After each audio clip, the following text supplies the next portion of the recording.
전하시고 배불리 먹게 하시고 모든 사람들이 영육간에 행복을 했겠죠. 그러면 그 사람들이 예수님을 어떻게 생각을 하죠? 야, 저런 분들이 우리 책임자가 지도자가 됐으면 우리는 굶어 죽는 일도 없을 것이고, 말씀도 하나님의 원하신 그 범위에서 벗어나는 일도 없을 것이고, 만사 형통하겠다. 이 생각을 하면서 그러면 우리를 왕으로 삼자 이 생각이 들 거 아니에요. 그러니까 좌우지간 그 분위기는 굉장히 좋았어요. 예수님을 향해서 어떤 그 분위기는 굉장히 좋았습니다.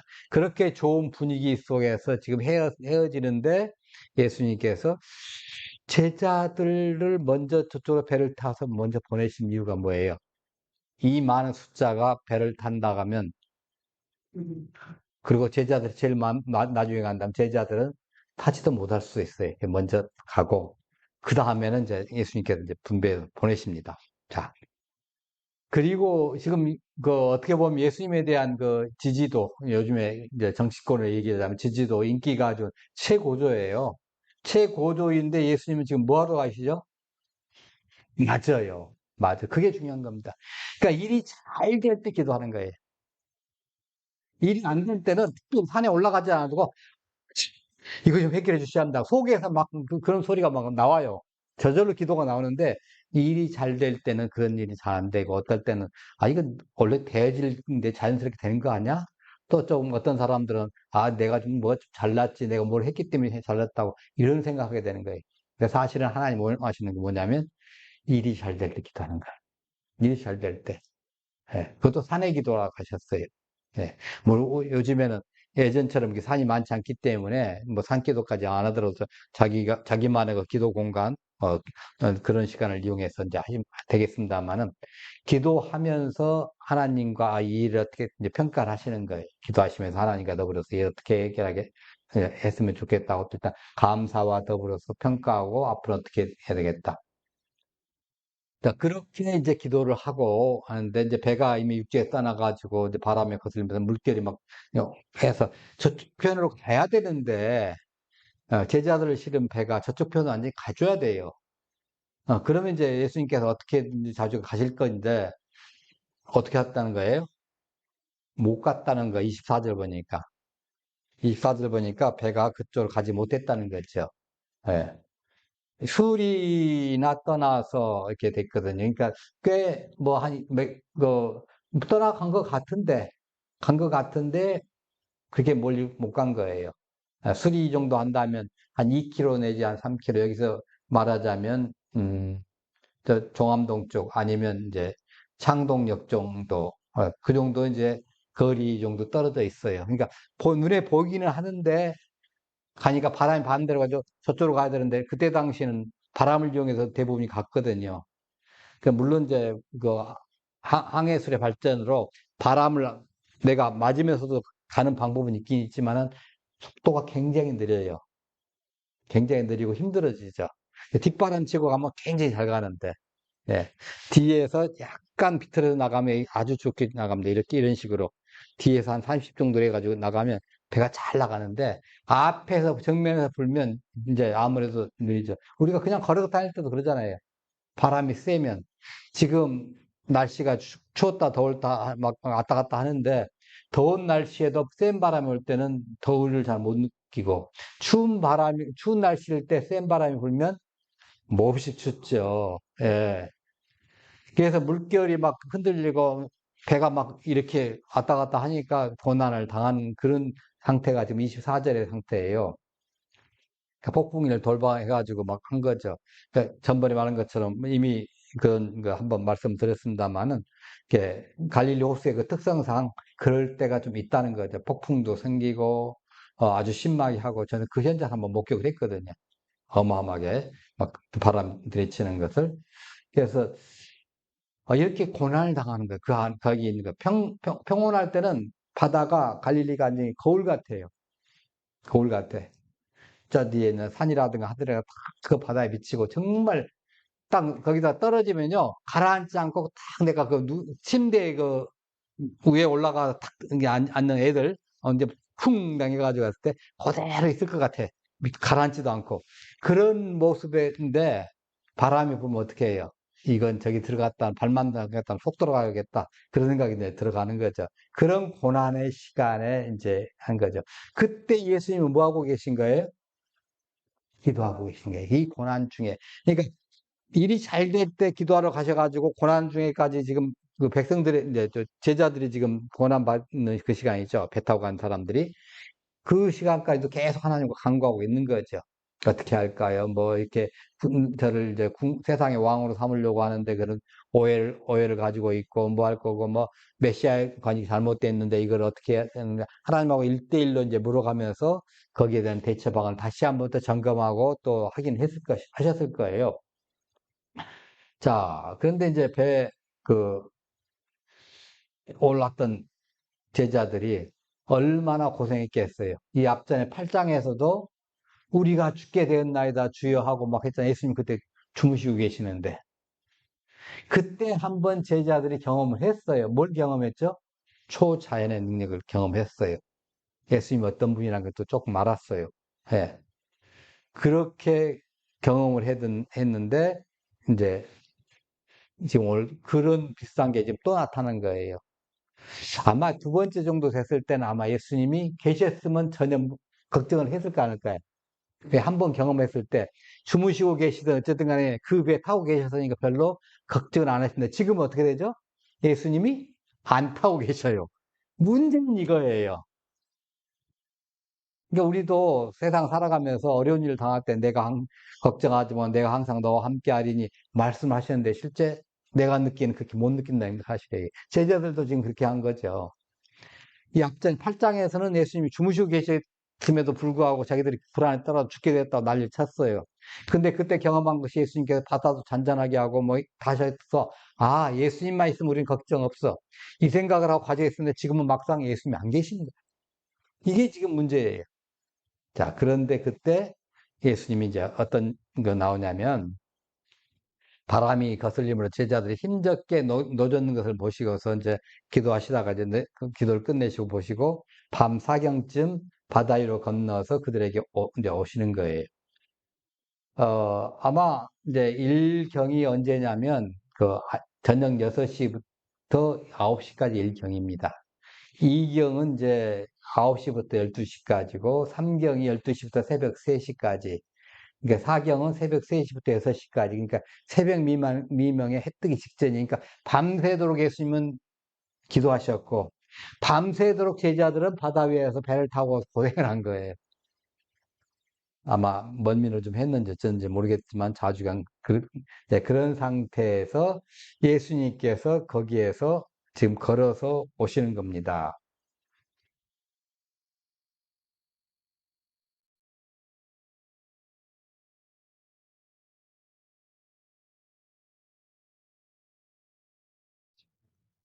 자, 예수님께서 이제 걸어서 오시는데 우리가 지금 이제 과학에 대해서 우리가 조금 복습을 한번 해보십시다. 네, 과학에 대해서. 네,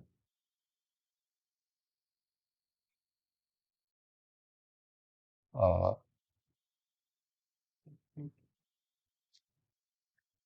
과학이란 게 뭐냐?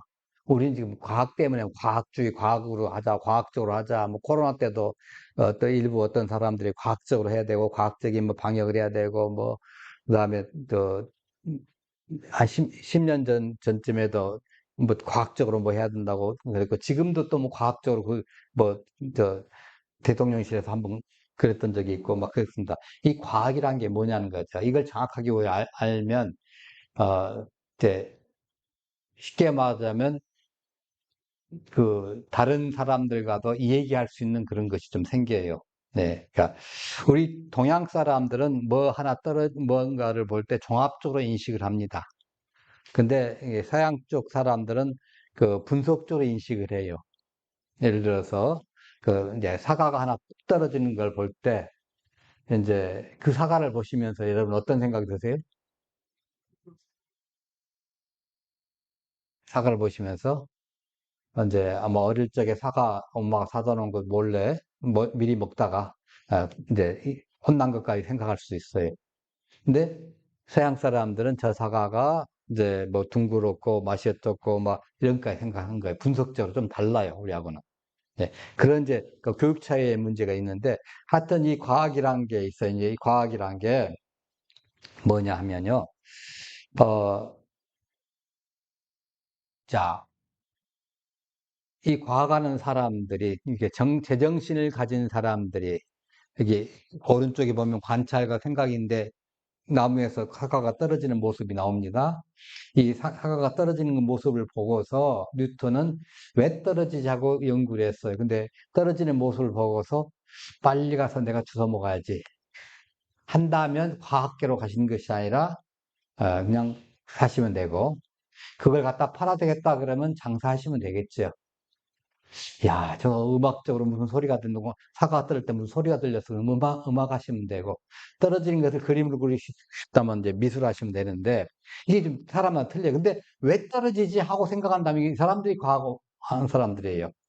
이 사람들이 이게 제정신을 가진 사람들이 관찰하는 거예요. 사물에 대해서 왜 저러지? 예, 하고서 그 관찰하는 사람들이에요. 예. 그리고 이제 생각을 합니다. 예. 어떤 건 생각하냐면 인과관계, 원인이 있으니까 결과가 있을 거 아니에요. 그러죠?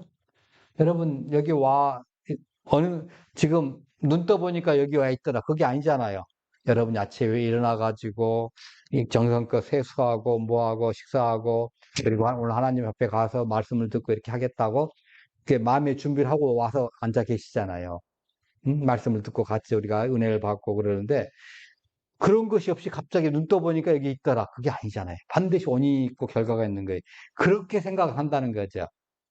음, 그게 연구라고. 예, 그렇게 연구한 것을 이제 뭐 어떻게 해야 되냐면, 서원을 해야 돼요. 내가 열심히 연구를 했는데 그 훌륭한 과학자가 아무런 기록을 안 남기고 죽어버렸다. 그러면 옆에 있는 사람과 후대에게는 아무 의미가 없죠. 그잖아요? 자, 우리가 신앙이 기가 막히게 좋은 신앙을 가지고 있다 하더라도 성경을 언어로 다 외우고 뭐 하고 그 말씀대로 살아간다 할지라도 북한산 속에서 나 혼자 살다가 죽었다. 이 땅에 대해서는 아무 의미가 없는 거예요. 혼자는 뭐 이제 주 하나님 계시는 곳 어디나 하늘나라 가셨겠지만은 나머지 사람들에 대해서는 아무 의미가 없는 것처럼 과학자들이 그렇게 연구를 했지만은 남긴 기록이라든가 이런 것들이 없으면 아무것도 아닌 거하고 똑같아요. 예? 그 기록 중에인데 이것을 구분해야 되는 게 있어요. 이론이나 법칙이냐. 저번에 말했던 이론과 법칙이 이제 구분하는 거 다시 한번 해봅시다. 법칙은 절대 변하지 않는다는 거. 예, 불변. 그리고 증명할 수 있는 거예요. 예, 과학적인 거예요. 증명할 수 있는 거. 근데 가서 다시 한번 볼 수도 있고 언제든지 증명할 수 있는 거. 이게 법칙이에요. 근데 이론은 이게 다 맞을 수도 있지만 안 맞을 수 없다. 쉽게 생각하면 이렇게 하면 됩니다. 창세기 3장에 이제 그 뱀이 하를 꼬셨을 때 하나님 분명히 뭐라고 하셨어요? 반드시 죽는다. 이건 법칙으로 말씀하신 거예요. 그런데 뱀은 뭐라고 그래요? 예, 꼭 그렇게 말씀하셨냐? 그러니까 하가, 그것도 아닌가. 죽을지도 몰라. 죽을까 하노라 그랬다는 거죠. 그럼 그 말은 뭐예요? 안 죽을 수도 있어. 이 말을 갖다가 이제 하한 거. 그러니까 하나님은 죽는다고 법칙으로 얘기하셨고, 하는 생각을 이론으로 생각을 한 거예요. 내가 죽을지도 있지만 안 죽을 수도 있어. 한 거, 확률적으로. 근데 그 결과가 어떻게 됐죠? 할머니 돌아가셨죠. 또 그것 때문에 여러분과 저도 아주 그냥 가게 돼 있어요. 죽음의 법칙을 한 거죠. 그러니까 법칙과 이론을 갖다가 구분을 못하면 얘기하기가 굉장히 힘들어요. 반드시 이제 되어지는 일들, 그것과 그럴지도 모르는 그 일과 구분을 못한다면 그런 사람하고 식사만 하셔야지 더 이상 논의가 안 됩니다. 아, 그럼 누가 하나 거짓말이든 이제 참말이든 내가 잠자다 꿈꾼 건데 이런 일이 있어. 근데 앞에 딱 잘라먹고 꿈에 꿈꿨던 걸 딱 잘라버리면 이제 뭐가 되죠? 진실처럼 얘기되는 거예요. 그걸 진심처럼 받아들이는 사람하고 얘기하면 어떻게 돼요? 아주 힘들어집니다. 예, 아주 힘들어져요. 그래서 이제 그걸 잘 챙겨야 돼요. 자, 그걸 정확하게 구분해서 해야 되고, 이제 그걸 구분했으면 그걸 지금의 우리의 삶 속에서 응용을 해야 돼요. 이게 과학에 이제 과학하는 사람들이에요. 과학이라는 게.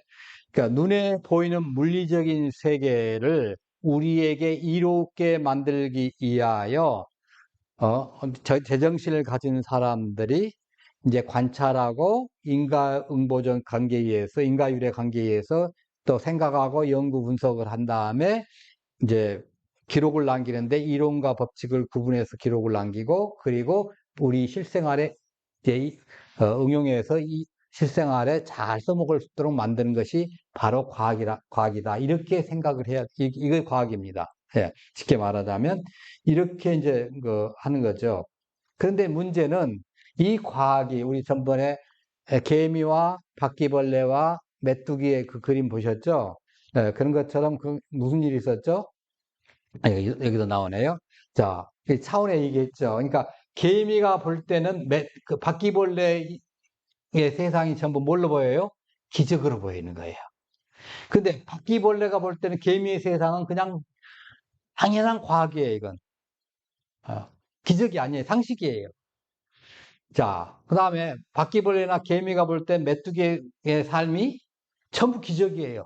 근데 메뚜기가 볼 때는 이건 웃기는 일이야. 이게 개미가 그 바퀴벌레를 갖다가 신으로 모신다는 건 웃기는 얘기잖아요. 메뚜기가 볼 때는. 예.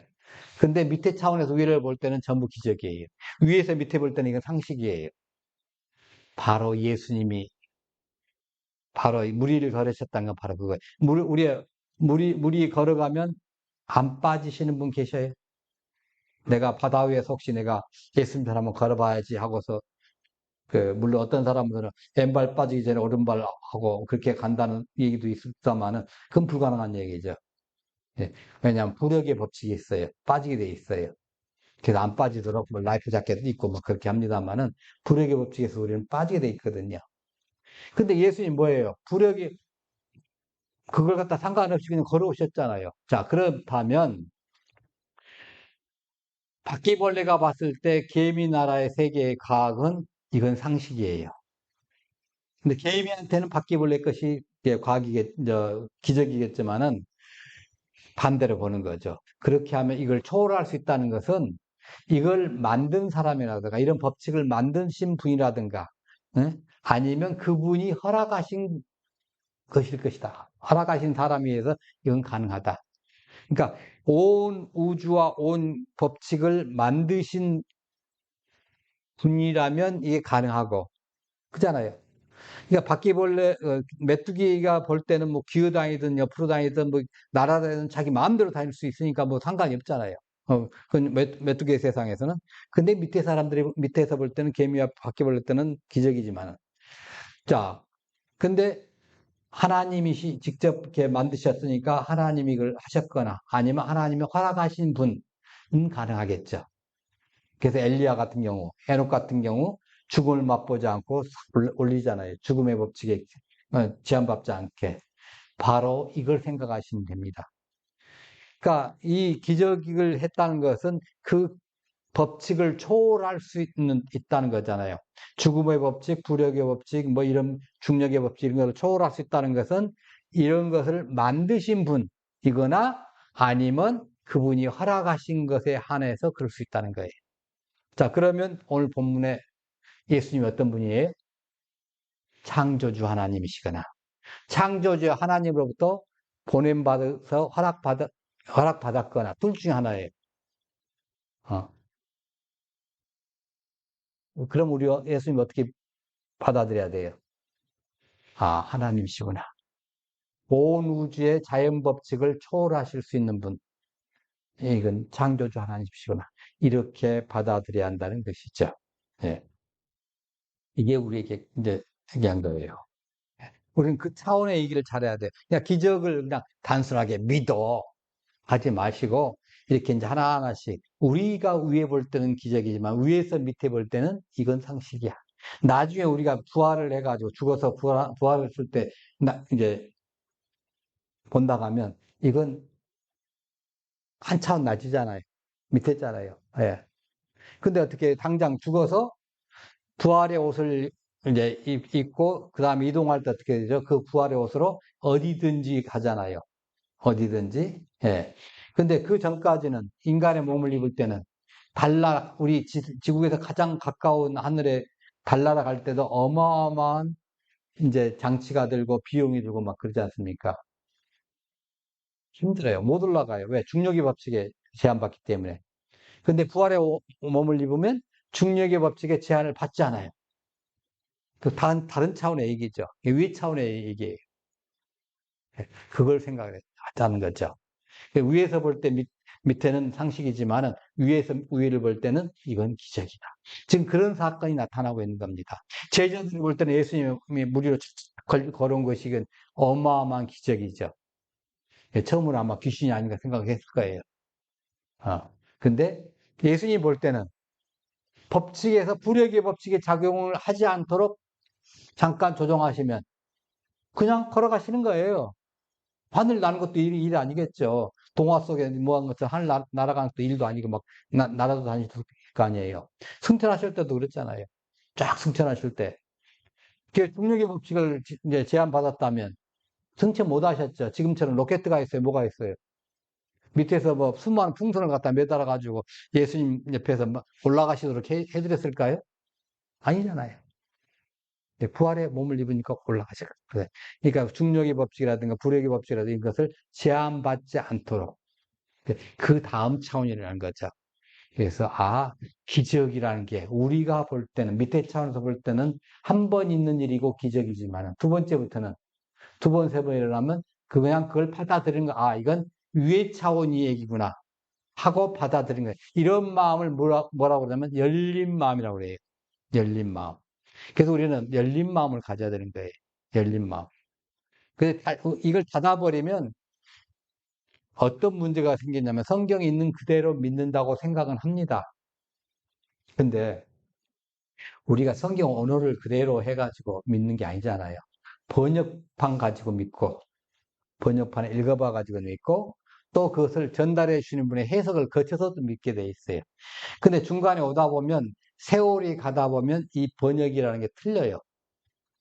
지금 우리가 사랑이라고 얘기하고 러브라고 얘기합니다만은, 자, 몇백 년 전에는 그걸 갖다가 영어로 체리트라고 썼어요. 자비라고 빼지. 요즘 번역하면 자비라고 든 거예요. 동정심이라 쓴 거예요. 그때 당시엔 그걸 사랑으로 썼던 것 같아. 지금은 우리는 사랑의 개념인데. 그러니까 시대에 따라서 단어가 바꿔져요. 그러니까 이런 것을 다 생각하셔야 돼요. 예. 우리, 쉽게 말하자면, 우리가 이 앞전에 썼던 것이 지금 우리가 개혁개정판, 한글 개정판 번역판을 보고 있습니다만 그 앞전에 쓰는 한글판입니다. 이걸 가지고 이제 신천지라든가 이런 이단들은 어느 부분에 자기가 꽂히는 부분이 있어서 이거 내가 이렇게 해석을 하니까 아주 멋져. 그리고 나서 그 해석에 맞춰서 성경을 바라보니까 자기 해석에 맞춰서 어느 한 구절을 자기 해석에 맞춰서 신천지 같은 거 그렇겠죠. 모든 것이 짝이 있나니 뭐 해가면서 그 짝풀이를 했겠죠. 짝풀이. 짝 있는 것처럼 그 뜻풀이를 했겠을 거예요. 뭐 짝풀이를 짝을 맞춰야 한다고. 거기다 딱 맞춰보니까 성경 전체가 좀 삐뚤어져 버린 거예요. 그게 이단이에요. 그래서 전부 짝을 찾아야 한다고 뭐 난리잖아요. 요것은 뭐가 짝이고, 요것은 뭐가 짝이고, 전부 신천지 그 난리를 치고 있어요. 자기 해석 하나 자기 마음에 든다고 꽂혀가지고 거기다가 한 겁니다. 자, 그렇게 되니까 문제가 그 다음에 우리가 개혁 개정판으로 번역을 했잖아요. 이게 짝이서 안 맞아. 단어가 바뀌어버리니까. 번역하니까 단어가 바뀐 게 많아, 옛날 거하고. 이제 그때다 몇십 년 전에 쓰던 거니까 30년 전에 쓰던 단어고 지금 쓰던 단어예요. 지금 우리 개혁 개정판 20년 전에 한 거기 때문에 또 지금의 현대하고는 조금 틀려요. 또 현대 번역을 하다면 또 단어가 바뀌겠죠. 큰 흐름은 같은데 이게 바뀌다 보니까 신천지는 어떻게 하냐면 개혁 한글판만 인정한다. 다른 번역은 인정하지 않는다 그래요. 왜? 다른 번역 보면 이 짝이 안 맞아. 그 단어가 안 나오니까 똑같이 펴도 그렇게 되는 거예요. 근데 우리는 어디를 봐야 돼요? 성경 원문을 가지고 딱 봐야 돼요. 그게 제가 여러분이 금요일 시간에 정말 목사님 답답하게 우리가 뭐 그 단어 중에 하나라도 아는가 있는가 아십니까 하고서 속으로 하실지 모르지만은 생각을 이렇게 하는 거죠. 아, 저게 오리지널이야. 우리가 번역한 것은, 우리가 해석한 것은 나중에 10년, 20년, 30년, 40년 되면 그때 시대의 상황에 따라 이 단어가 바꿔질 수가 있어. 내용은 똑같지만은 그런 생각을 가지시라는 그 의미입니다. 오해하지 마세요. 뭐 제가 잘난 척 하려고 그걸 쓰는 게 아닙니다. 한 게 아니고 오리지널 생각하라는 거예요. 오리지널. 오리지널 생각하는 거예요. 예. 원래 뜻이 뭐냐? 하나님이. 그걸 찾아 올라가는 게 중요한 거예요. 몇십 년 후면 또 번역이 또 틀려질 거예요. 예. 그런 걸 우리 생각해야 되는데, 그래서 이런 차원 얘기라든가 기적 얘기라든가 이런 걸 볼 때, 아, 이거 세월에 따라서 얘기하는 것이 틀린데, 오픈 마인드가, 열린 마인드가 되면, 열린 마음이 되면, 아, 시대에 따라서 이렇게 되는데, 원래 이렇게 헷갈리면 오리지널로 올라가가지고, 언어 가지고 우리가 다시 파가지고, 이걸 가지고 현대에다 접목시켜서 해야지. 이게 이제 정상이죠. 이 열린 마음이에요. 근데 닫힌 마음은 내가 받은 그것만 딱 가지고 있는 거예요. 신천지처럼. 그럼 그거 외에 다른 번역 인정하지도 않고 그것만 고수하죠. 그래서 지금 우리가 가지고 있는 성경 딱 드리는 이거 우리가 안 봐. 하는 거예요. 그 사람들은. 이 성경 우리가 안 봐. 그럼 뭐 보냐면 이 앞전에 거. 그런 거예요. 왜? 거기다 딱 닫혀 있어요. 꽂혀 있는 거죠. 짜게만. 짝풀이하고 하는 데만. 그래서 우리는 이제 기적이라든가 이런 거 볼 때 열린 마음으로 볼 때, 아, 나는 지금 이해가 안 가지만은 지금 나의 과학적 수준은 이해가 안 가지만은 이게 된다. 왜? 과학이라는 게 한계가 있잖아요. 왜냐하면 과학의 대상이 뭐예요? 눈에 보이는 지금의 물리적인 상황이에요. 그럼 눈에 안 보이는 거 어떻게 하는 거예요? 못 한다는 거예요. 그래서 영혼이라는 이런 걸 과학의 범위가 아니에요. 귀신이 없냐? 과학자한테 물어보면 과학자도 뭐라고 하는지 아세요? 귀신이 없다고 증명할 수가 없습니다. 이거예요. 있다고 증명도 말도 못해. 왜? 다 찾아보지 못했잖아요. 온 우주를. 온 우주를 다 찾아보지 못했으니까 있다고도 말 못하고 또 없다고도 말 못하고 못 찾아봤으니까 그게 과학적인 거예요. 눈에 보이는 그 현상이 걸 가지고 하거든요. 근데 우리는 영적인 것은 눈에 안 보이는 거 하잖아요. 그래서 마음은 있지만은 무게로 잴 수 있는 것도 하고 그러나 인정을 하잖아요. 예. 물론 가끔가다 마음 뺏긴 사람도 있긴 있겠지만은 인정을 하잖아요. 예, 이런 오픈 마인드가 필요하다는 거예요. 신앙은 바로 이런 걸 믿는 거예요. 오픈 마인드를 해가지고 아, 하나님의 기적 이거 하나님 하셨구나. 그거 받아들이는 거죠. 네. 말 이런 것들이 없고 그냥 그 성경이 야, 너를 착하게 살아야 한다. 남 때리면 안 된다. 남에게 베풀고만 살아야 된다. 이런 것만 성경에 잔뜩 써 있다. 그러면 우리가 굳이 예수 믿지 않아도 되죠. 불교 가도 돼요. 예. 다른 종교도 그런 비슷한 종교 많이 있어요. 불교 그러잖아요. 자비를 베풀어라. 너 착하게 살아라. 맨 그러잖아요. 근데 우리는 그게 아니잖아요. 예수 그리스도. 오직 구원의 문제, 죄 문제 집약적 이제 성경이 돼 있잖아요. 좀 차원이 다르죠. 그래서 이 죄 문제 해결하시는 분은 예수님이고 그 예수님이 내 대신 죄를 해결해 주셨다는 것을 그 대속이라고 그러는데 이 대속을 받아들이는 사람은 구원받았다 이렇게 말씀하잖아요. 이게 열린 마음이에요. 근데 마음 닫히면 안 되는 거죠. 우리가 기도하십시다. 하나님, 우리에게 열린 마음을 주시옵소서. 하나님을 향하여 열린 마음을 가져. 그럼 우리의 믿음의 그릇이 날마다 커질 것입니다. 네, 우리 찬양하십시다.